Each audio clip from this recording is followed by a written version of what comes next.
It really is like someone poured gasoline on my legs and set them on fire. I was never, ever prepared for what I saw. Didn't even look like him. I could barely recognize his face. Knowing the worst is in store for your daughter is heart-wrenching. I just wanted the pain to go away. What are you gonna do for my child? You've got to save her. Next, two medical mysteries that defy the experts. Walt Breidigan's seemingly ordinary life is turned completely upside down when he gains more than 100 pounds in less than 24 hours, forcing his family to face a terrifying reality. I just never thought that somebody could hold that much weight. I kept saying to them, please don't let him die. Please don't let him die. Then, when 8-year-old Ashleigh Mullinax begins to drink more than 3 gallons of water a day, little does anyone realize it's a sign of a horrifying disease that could kill her at any given moment. Ashleigh went from 2 or 3 20-ounce bottles a day to 2 to 3 gallons a day. There was something seriously wrong with my child. When illness strikes, we look to doctors to give us answers. But what if they can't? For these unlucky patients, diagnosis is a mystery.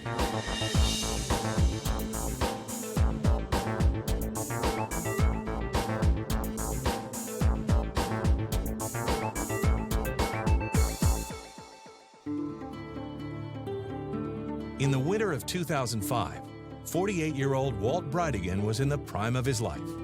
He had a good job working as an engineer, 3 grown children, and had recently celebrated his 26th wedding anniversary with his wife, Nancy. We became very much in love at an early age. I met Walt when I was in the 8th grade. We were absolutely meant to be together.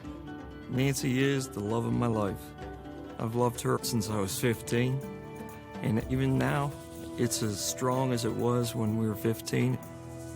Throughout their life, Walt stays nearly as active and fit as he was when they first met.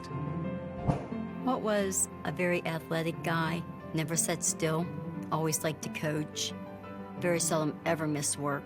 I had never gone to the hospital and never had any medical conditions. But in February of that year, the usually indestructible Walt wakes up one morning with what seems to be a case of the flu. It was a tired feeling that you could not get out of bed.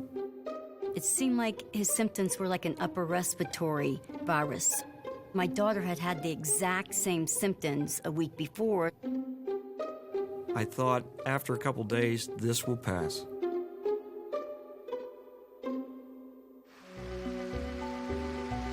I never liked to be off work, so I went into the office. About 2 hours after I arrived at work, I started getting like these little bursts of light through my vision. I was afraid I was going to pass out.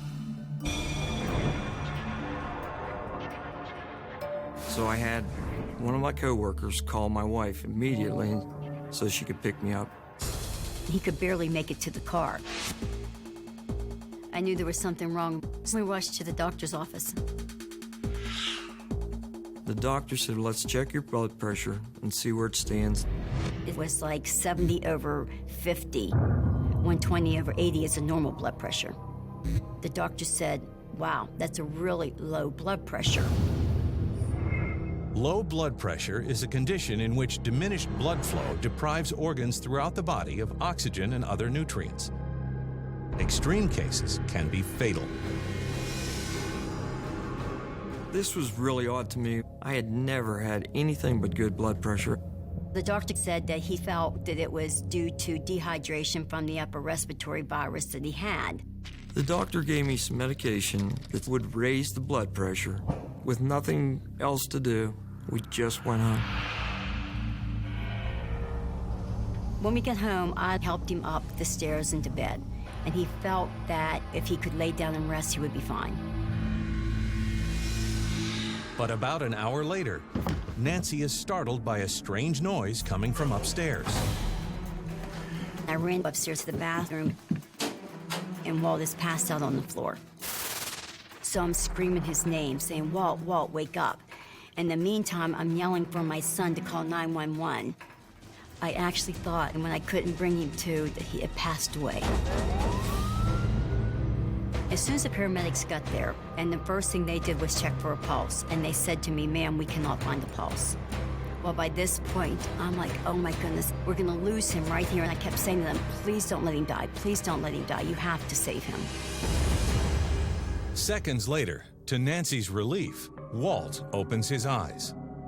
When I came to, and the paramedics were working on me, I thought, I'm in trouble. I've got some serious problems. They got him stable enough that they could find a faint pulse and the blood pressure. They loaded him up into the ambulance. When the ambulance pulled up to the hospital, all you can see is everything's happening so fast. And there's doctors, nurses around you. They saw his blood pressure, and they said to me, he is extremely, extremely critical. Because the pressure was so low, they were trying to pump as much IV saline solution as they could to try to regain blood pressure. The IV transfers water directly into Walt's bloodstream, increasing the volume of fluid in his blood vessels, and as a result, the amount of pressure against the blood vessel walls. The fluid was helping him, but I could not take my eyes off the blood pressure machine, and it still was not raising up the blood pressure as much as what I thought it should. Unsure of what's causing his low blood pressure, the doctors begin running a battery of tests. But before they get back any results, a frightening new symptom sets in. I started getting pain in my legs. It started gradually, then it started getting progressively worse. It really is like someone poured gasoline on my legs and set them on fire. This absolutely came out of nowhere.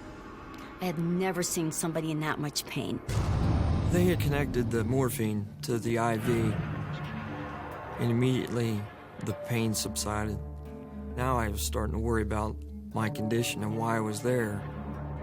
The doctors kept saying to me, we have no idea what is wrong with him.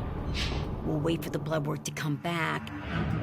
2 hours later, the findings are in, and they're nothing short of shocking. He said that you have low white blood cell count, and that the severe pain that you have in your leg, maybe you have the flesh-eating disease. They said to me that they had one a couple months ago, and the symptoms were exactly the same. Flesh-eating disease, or necrotizing fasciitis, is a fast-moving infection that corrodes the skin from the inside out and often results in death. Most people do not survive this. I knew that most people, their organs shut down. I was extremely terrified. How does this happen that you go from low blood pressure to something that's critical and life-threatening? This was really upsetting. It's really starting to worry me. Am I going to make it out of this hospital?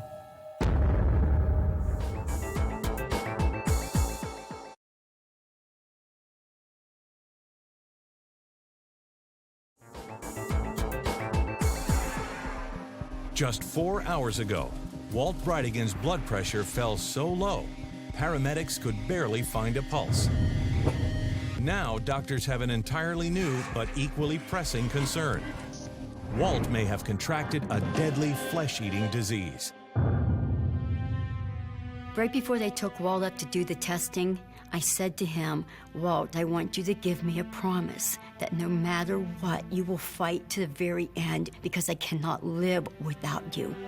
I gave her my promise I'd stay alive. I've never broke a promise to her, but I didn't think it was going to last many more days. The wait for the test results is agonizing. But a little over an hour later, they get the answer they've been praying for. And the doctor said to us, all the results came back negative. We do not believe that he has flesh-eating disease. I think there were 12 doctors that were checking on me, and no one really had an idea why I was there. The doctors at that point said, we're going to put him in ICU. There, Dr. Gregory Fino, an intensive care specialist, is put in charge of Walt's unusual case. The most concerning part of Walt's admission was that he had very low blood pressure. The first treatment is fluids, fluids, fluids. My problem was I did not understand why. His blood pressure was very low to start out with. Throughout that night, the medical team continues to administer fluids in an effort to keep Walt's blood pressure up. They came to me and said to me, "You cannot stay in the hospital. He is too sick." And as I was walking out of the hospital, I kept thinking to myself, I cannot go home without him.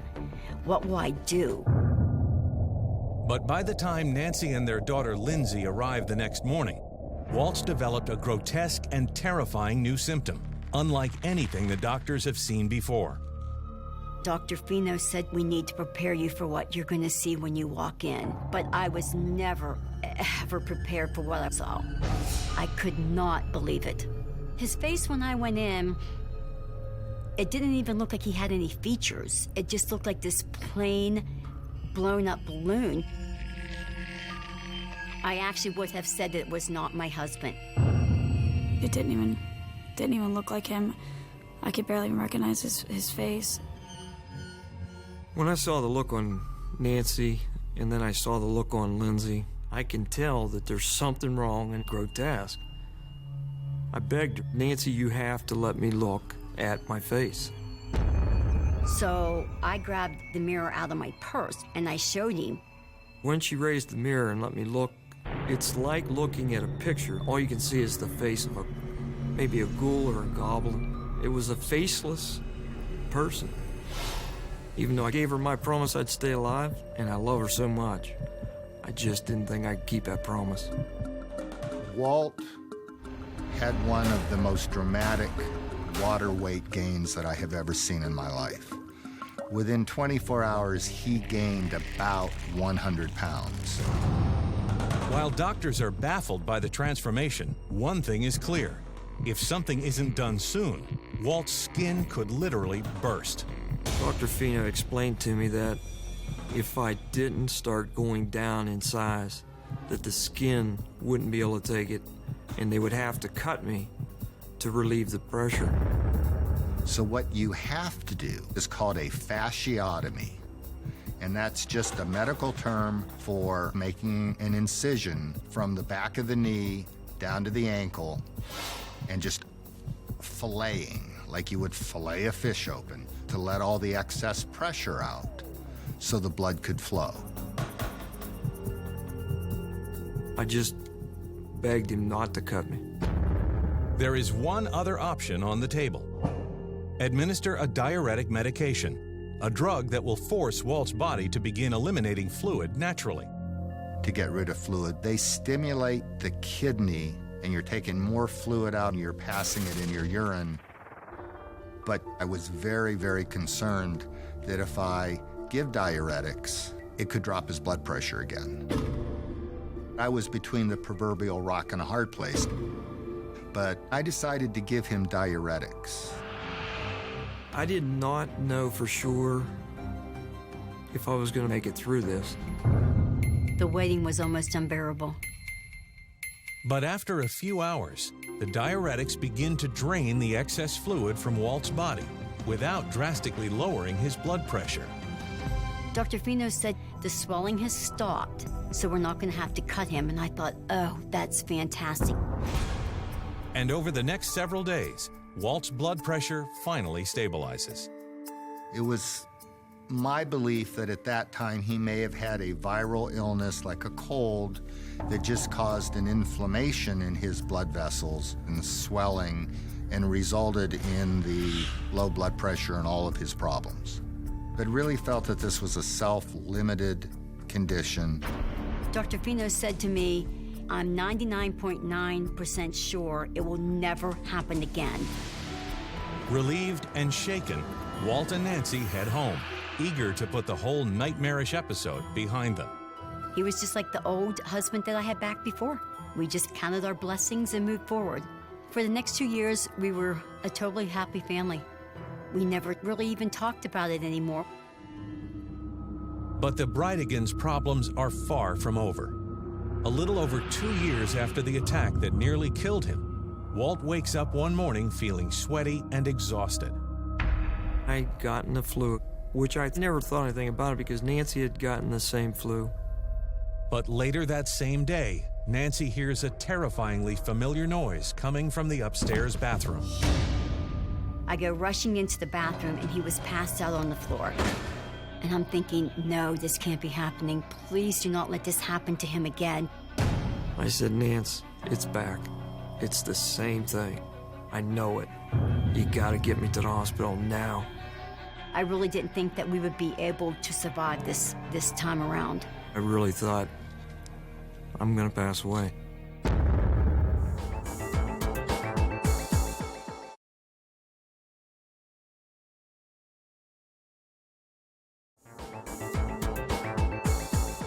Nancy Breidigan has just discovered her husband Walt unconscious on the bathroom floor. It's a horrifying replay of the episode from 2 years earlier that nearly ended his life. I kept thinking, I know we're not going to make it through this one. He's not going to be strong enough. My mind started racing. How could he have another attack of this? So I called 911. The paramedics come. He said his blood pressure is so low. And I said, I know. This happened before. They hooked him up to the IV again and took him to the emergency room. There's a lot of people around. The doctors are starting to run to assist you. It's a really bad feeling. Alarmed at Walt's vanishingly low blood pressure readings, ER doctors once again pump him with fluids in an effort to raise it. I was really starting to swell up. And in my mind, I kept thinking, are we going to blow up like that again? By chance, the specialist who spearheaded his case during the last attack, Dr. Gregory Fino, is on duty at the hospital when he hears that Walt is back. I was in the intensive care unit when he came to the hospital. I thought, here's an instant replay of 2 years ago. This could not have been a virus the second time around. I've got to dig further because something else is going on. And I've found a syndrome that was described in 1960. It was a case report of a very rare disease, and he fit the picture perfectly. Dr. Fino came in and he had this article in his hand and he said, Walt, I think I know what's wrong with you. They told Walt and Nancy, based on the swelling and the recurrence, his diagnosis best fits with a condition called systemic capillary leak syndrome. Systemic capillary leak syndrome is an extremely rare disorder in which capillary walls actually leak fluid. In healthy individuals, capillaries transport blood and water throughout the body. But in patients like Walt, the capillaries suddenly develop holes, causing water to leak out and blood pressure to plummet. The capillary is the very smallest blood vessel that carries blood and water so the tissues can get their nutrients. So they're like very small garden hoses. His garden hoses, or capillaries, had little holes in the side of them, and stuff leaked out. I said, well, this is great. You know, after all these years, I now know what I got. Unfortunately, Dr. Fino can't explain why Walt suddenly developed the disease after so many years of good health. Systemic capillary leak syndrome is a mystery as to what causes it. We doctors just don't know. It's just one of those odd diseases for which I have no explanation why he went from 2005 until 2007 without symptoms. But it's clear that when Walt passed out 2 years earlier, the disease had just set in. You have leakage of water out of the bloodstream, and your blood pressure drops. And when you get very low blood pressure, the brain doesn't get enough blood and oxygen, and you faint. As the water continued to leak out of Walt's capillaries, it began to build up in his surrounding tissue, ultimately triggering the severe leg pain that doctors mistook for a flesh-eating disease. He had all of this fluid outside of his blood vessels in his legs.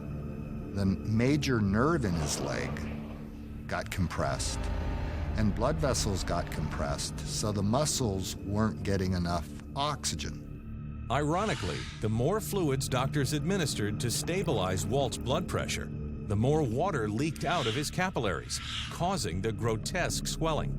If you have a couple gallons of water in your blood system, 90% of that water leaked out of the blood system into his arms and legs. We also gave fluids intravenously, and he got more and more swollen. With a diagnosis finally in hand, the question now is how to treat his disease before it kills him. If he really lost even more fluid out of his blood, all of his organs may have just shut down because they didn't get any oxygen. Organ failure in Walt was severe and life-threatening. He was as close to not making it as I've seen. I was probably the most scared in my life.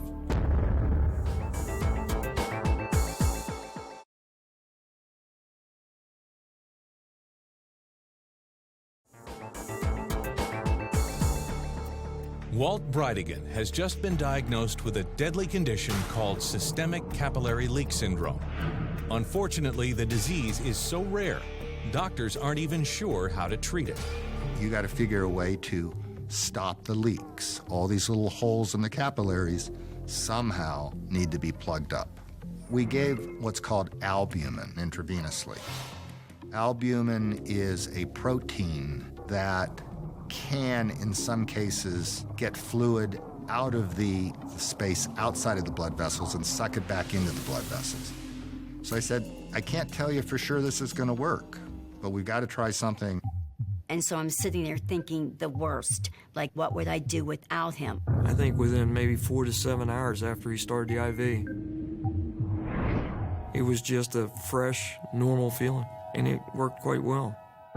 That was a big relief, knowing that at least there's something out there that can help him. But the grim reality is that the fix may only be temporary. Although the treatment appears to have closed up the existing holes in Walt's capillaries, new ones can open at any time and without warning. We had talked with Dr. Fino, what the possible triggers are, and he said there was no recorded list of the triggers.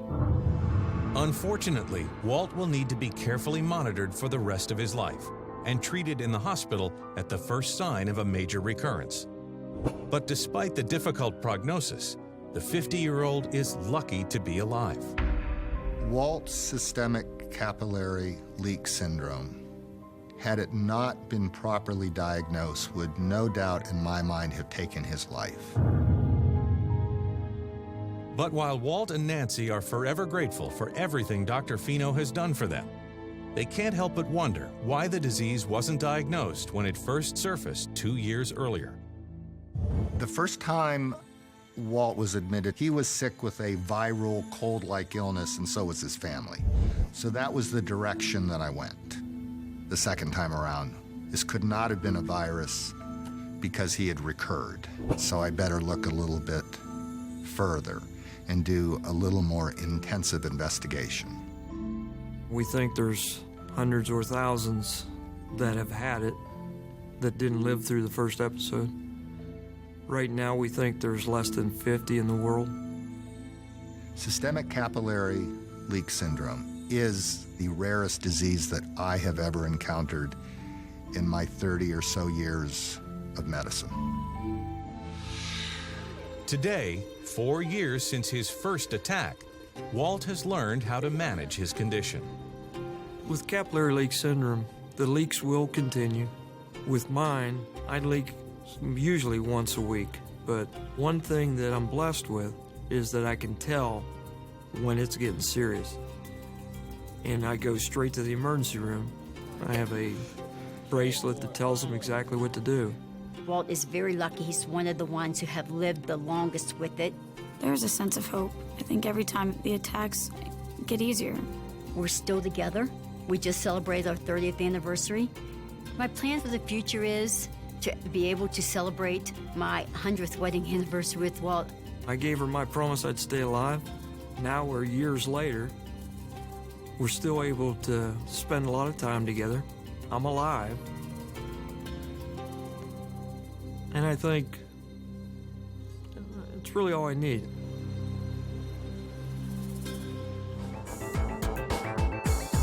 While Walt Breidigan's symptoms were so extreme they couldn't be dismissed, it took more than 4 years before any doctor identified Ashleigh Mullinix's strange behavior as a sign of a deadly disease. In 1998, finance analyst Amy Perryman and marine recruiter John Mullinix had been divorced for 2 years, but they still had one thing in common: their love for their 4-year-old daughter, Ashleigh. Ashleigh was the center of attention in everything that we did. She was a great kid. We tried to make sure that whatever was best for Ashleigh, we followed. There were pictures of Ashleigh, John, and myself at his place, and there were pictures of us as a family at my house. She seemed to not even be bothered by it. And despite the divorce, Ashleigh seems to be leading a charmed life. Ashleigh was extremely healthy. She never seemed to get sick. When Ashleigh was young, 2, 3, all the way up to 4 years old, she was just a normal kid. But shortly after her 4th birthday, Ashleigh develops a habit that her parents find puzzling. Ashleigh would come to me several times a day and request water. She just started drinking more and more.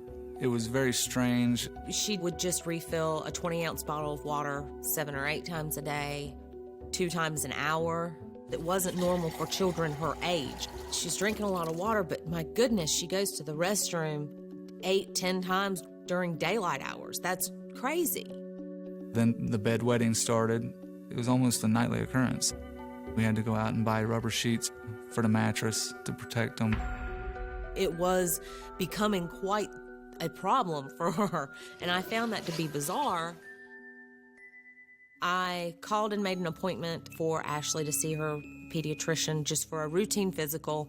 The doctor started to run some basic tests, and then we began talking about this incessant thirst.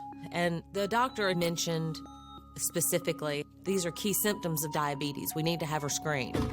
Juvenile diabetes is a disorder in which a child's body is unable to regulate its glucose levels. Unless carefully managed, the disease can be fatal. I could have never imagined when I held her in my arms for the first time that I ever would be contemplating these issues. The implications were possibly that I could lose my child, that she could die.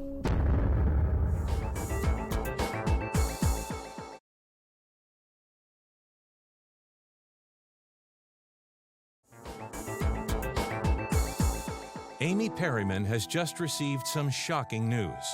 Her 4-year-old daughter, Ashleigh, may have juvenile diabetes.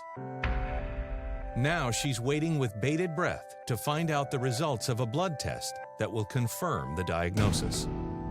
It is difficult anytime you think that your child may have an illness. This is going to be a child who is crossing the monkey bars one minute and the next minute having to monitor what her blood sugar is.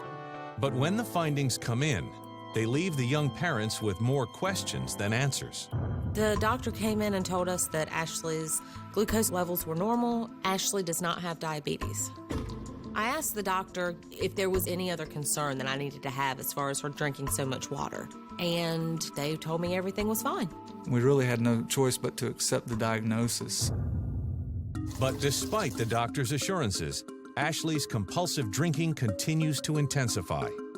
And by the end of the year, she's going through up to 20 bottles of water a day.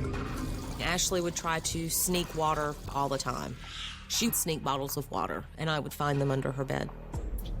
I was thinking, there has to be limits. Nothing made sense. We didn't know where to go with it. Over the course of 3 years, we went and saw 5 to 6 pediatricians. And there was never an answer. It always came back the same, negative for diabetes. Doctors confirmed with us and reassured us that there was absolutely nothing wrong with Ashleigh. Not sure where to turn next, Amy and John do their best to manage the strange behavior. But it isn't long before Ashleigh's teachers begin to express their own concerns. When Ashleigh was in school, her teacher came to me and she said Ashleigh was going to the restroom sometimes twice an hour. So when you add up all that time, we're talking 16, 20 times a day. When I would be in class, I would I always have to use the bathroom over and over and over again. And the teachers would always get really annoyed with me. It was frustrating because I didn't know what I was doing wrong. You know, why can't I not be thirsty? It's a lot for an 8-year-old to deal with. But shortly after the end of the school year, Ashleigh begins to develop an entirely new and painful symptom. I started having a headache. It was horrible. It was very throbby, like something was squeezing my eyes, and just over and over and over. It was really bad. So I gave her some over-the-counter medication, and she seemed to go on about her business. A headache's a headache. They'll pass. So I didn't think too much of it at first. But after 4 days, Ashleigh's excruciating headache still hasn't subsided. She's not feeling any better, and the pain is getting worse. I knew something was very wrong, so we rushed directly to the doctor's office. He said she sounded a little congested and probably had a sinus infection. The doctor prescribed antibiotics to treat the infection. I felt very confident this was all just going to blow over and she was going to be fine. But the agonizing headaches don't go away. In fact, they intensify. Over the course of the next 3 weeks, we went to 2 other pediatricians because this sinus infection wasn't getting any better. And all of them prescribed different antibiotics. None of them provided any relief. I just wanted the pain to go away. Then, just when Ashleigh thinks things can't get any worse, another frightening symptom sets in, out of the blue. And I noticed she was covering her left eye. I pulled her hand away and I said, "Ashleigh, what are you doing?" And I explained to her, I see 2 of you. Like, you're right here, but then there's another you right here.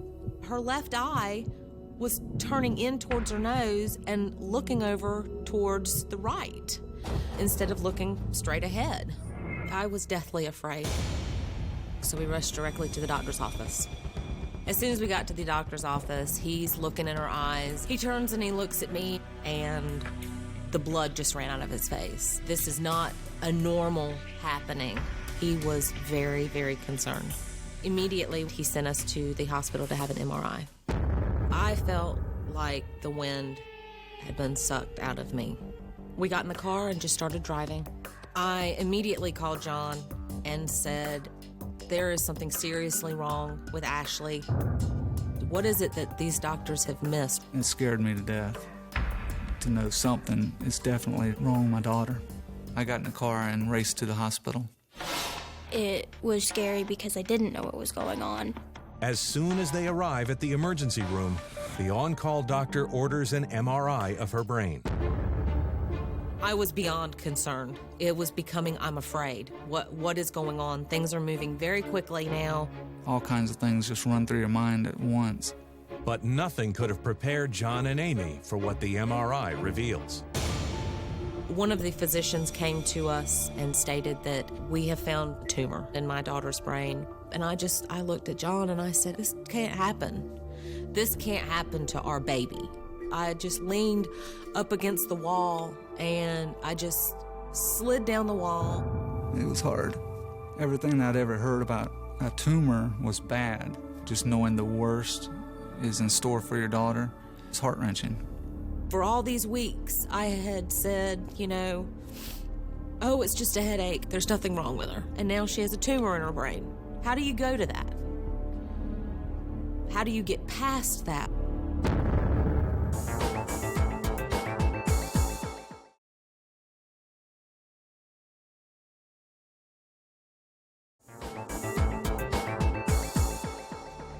Eight-year-old Ashleigh Mullinax has been experiencing baffling symptoms for more than 4 years. First, an insatiable thirst, then blinding headaches and double vision. Now, her parents have just learned that a golf ball-sized tumor is growing in her brain. At this point, they don't know what kind of tumor it is. They don't know how it originated. What are you going to do for my child? You've got to save her. What are you going to do? The worst case scenario always rolls through your mind.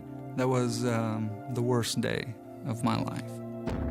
They didn't know what was going on, and I didn't know why all this stuff was happening. That was the scariest thing for me. Ashleigh is immediately admitted to the pediatric cancer clinic, and oncologist Dr. Stuart Gold is assigned to her case.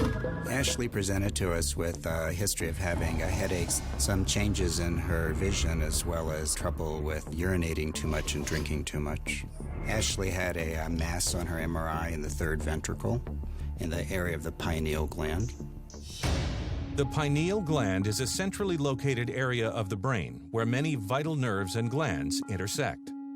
It was explained to me that Ashleigh had a golf ball sitting in the soul of her brain, that the soul was where all of the neuropathways connected and crossed. But as dire as Ashleigh's condition is, the doctors can't treat her until they determine exactly what kind of tumor she has. We get clues on MRI scans of what things may be, but we never know what they are for sure until we have a biopsy and can look at it under a microscope. We needed surgery to confirm the diagnosis. It was like living in a virtual nightmare, that somebody was going to have their hands inside of her brain. Trying to get a piece of tissue, sometimes you can have bleeding, you can have other complications that could lead to death or neurologic consequences. There was a 10% chance that Ashleigh would not survive the surgery at all. But it was explained to me that not doing the surgery, it was about a 100% chance of death. When we had to wheel her into surgery, that was the hardest thing I have ever done in my entire life. We had to take a long trip down a hallway to the OR. The hardest part was when the doors closed.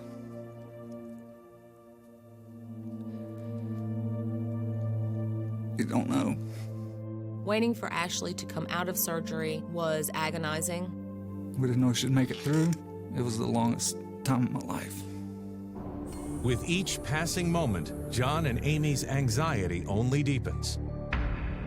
Finally, after an excruciating 5 hours, the OR doors swing open. The surgeon came out and she was smiling and she said, "The surgery went well." After surgery, the biopsy confirmed that Ashleigh had a pineal germinoma. A pineal germinoma is a rare type of brain tumor that is formed by germ cells. In healthy individuals, germ cells play a key role in determining the sex of a fetus. But in patients like Ashleigh, for unknown reasons, the germ cells travel to the brain and wreak havoc on multiple neurological systems.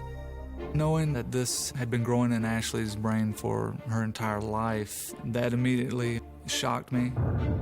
Germinoma evolves somewhere in the development of the embryo as cells called germ cells migrate to the wrong area and they take up home and grow abnormally and cause a tumor.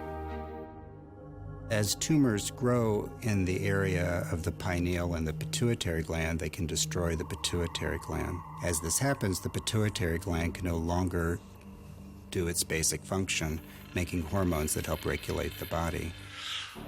In Ashleigh's case, one of those hormones controlled the production of urine and led to a rare condition called diabetes insipidus.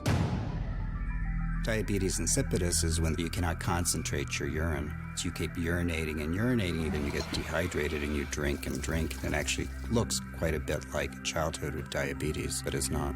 For years and years, doctors kept looking at me saying all the blood tests are normal, when in all actuality, the blood tests weren't normal. They just weren't testing for the right thing.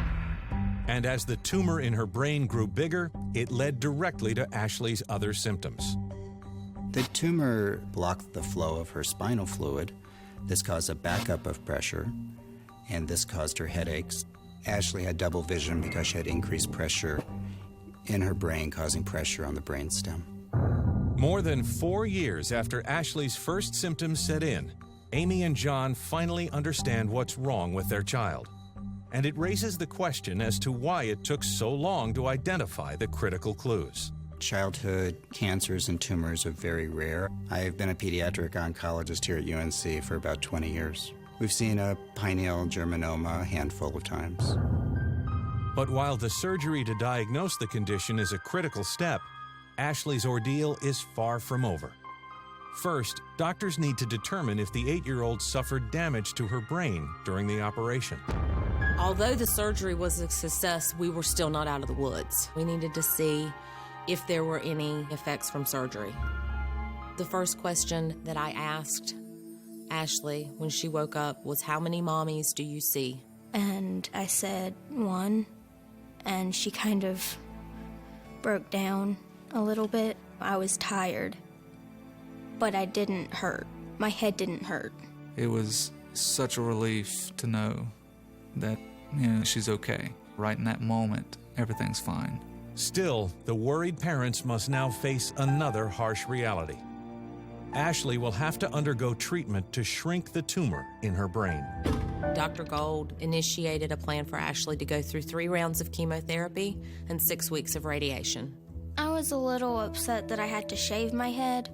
After I did it, though, I was okay with it. I could wear a hat at school, which was really cool because the other kids couldn't. I learned by far that my daughter was one of the strongest individuals I will ever encounter in my entire life. At the end of all the chemotherapy and then the radiation treatments, they did another MRI and the tumor was gone. This is when finally I could take a breath of air. But while the gravest threat to Ashleigh's health, the tumor, has been successfully treated, she suffered extensive damage to her pituitary gland and will need to take hormone replacements for the rest of her life. Everything that the brain would actually direct as far as hormone has to be directed medicinally. So her weight is directly affected, her metabolism is directly affected, and the diabetes insipidus, all of that is regulated through medications that she has to take on a daily basis. The tumor did the damage, but still, we're pretty lucky. We were told that if the tumor had gone undiagnosed and untreated, Ashleigh would have probably had a stroke, and she would have died. Left untreated, Ashleigh's tumor would have been fatal. Anybody that has a kid, they're really lucky to have that gift. And to have it almost taken away from you, it's frightening. Today, despite her brush with death, Ashleigh is thriving. I've been tumor-free for 7 years now. All my hair has grown back. I'm 15, and I'm very happy now. She's a normal girl again. It's just a good feeling to know that we're going to have her for a lot longer. The fact that we almost lost her and the fact that we have had this second chance with her, it makes every moment special. The glass is never half empty anymore. It's always half full.